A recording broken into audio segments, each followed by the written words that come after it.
Ashut Sai. I'm from Krantikin Academy. I got seat in Sainik School and Navodaya. I got 287 marks in Sainik School and 96.25 marks in Navodaya. This is all because of Krantikin's school and my parents. Thank you to Krantikin Academy. అందరికీ నమస్కారం. వేదికను అలంకరించిన అందరి పెద్దలకి plus పేరెంట్స్కి పిల్లలందరికీ thank you so much. First thing ఏంటంటే Sainik school గురించి మనం మాట్లాడుకుంటే చాలామంది పేరెంట్స్కి అసలు సైనిక్ స్కూల్ అనేది ఏంటి అనేది కూడా మన తెలంగాణలో ఐడియా లేదు. ఎందుకంటే చాలామంది పిల్లలకి పేరెంట్స్ ముంగటున్న స్కూల్ వెయ్యాలి పిల్లలని అన్న ఆలోచన తప్ప అసలు వాళ్ళ ఫ్యూచర్ ఎలా ఉండాలి అన్న ఆలోచన చాలామందికి లేదు. బికాజ్ మనం ఇప్పుడు చూస్తే గల్లీకి ఒక స్కూల్ ఉంది, కానీ సబ్జెక్ట్ గురించి ఆలోచించి పిల్లలకి ఫ్యూచర్ ఎలా ఉండాలనేది మాత్రం ఎవరు ఆలోచిస్తలేరు.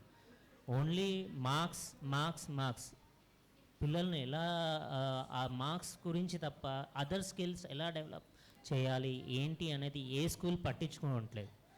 అండ్ సైనిక్ స్కూల్లోకి ఒక్కసారి వెళ్తే not only studies but all round ఎదుగుదల అనేది జరుగుతుంది. అండ్ మెయిన్లీ మనకిప్పుడున్న మేజర్ ప్రాబ్లం ఏంటంటే సైనిక్ స్కూల్ అనేది తెలంగాణలో లేకపోవడం. ఓపెన్ కేటగిరీ బేసిస్ మీద వస్తుండొచ్చు కొందరు పిల్లలకు, కానీ మిగిలిన వాళ్ళకి ఎవరికైతే రిక్వైర్మెంట్ ఉందో వాళ్ళకి రావడంలో చాలా ప్రాబ్లమ్స్ ఫేస్ అవుతున్నారు పిల్లలందరూ. 20,000 మెంబర్స్ పిల్లర్స్ ఈ సంవత్సరం రాశారు, నెక్స్ట్ టైం అది 40,000 కావచ్చు, దాని తర్వాత అది 60,000కి కూడా పెరగవచ్చు. సో ఫ్యూచర్ అనేది చాలా డార్క్లో ఉంటుంది when we don't find any Sainik schools with in Telangana. ఫ్యూచర్లో పిల్లలు రాసే ఎగ్జామ్స్కి వాళ్ళకి ఎంత నాలెడ్జ్ పెరిగినా ఈ కాంపిటేటివ్ వరల్డ్లో వాళ్ళ రిక్వైర్మెంట్ ప్రకారంగా ఫెసిలిటీస్ లేకపోవటే కూడా that is a drawback to all the parents and kids.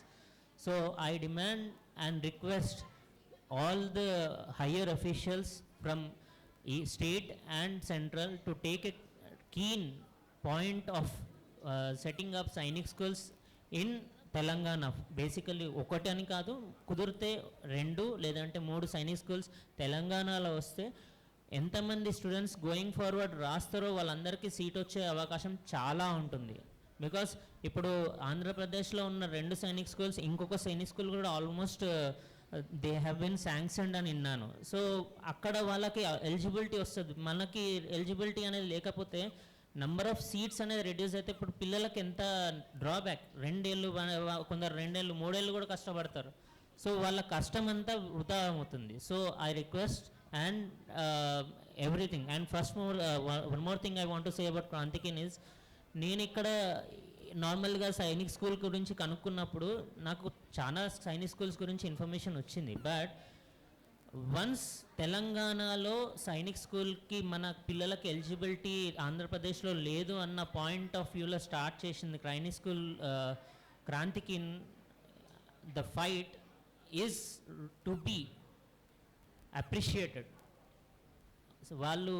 వాళ్ళ స్టాఫ్ ఎలా అంటే అలా మన తెలంగాణకి సైనిక్ స్కూల్ రావాలని ప్రతి ఒక్క మినిస్టర్ని కలవడమే కాకుండా వాళ్ళకి విజ్ఞప్తి చేయకుండా పేరెంట్స్ని రిక్వెస్ట్ చేసి కిడ్స్ని తీసుకెళ్ళి వాళ్ళని కల్పించి ఇది రిక్వైర్మెంట్ అని చెప్పేసి సబ్మిట్ చేయడంలో ఐఎమ్ రియలీ అప్రిషియేటింగ్ క్రాంతికిన్.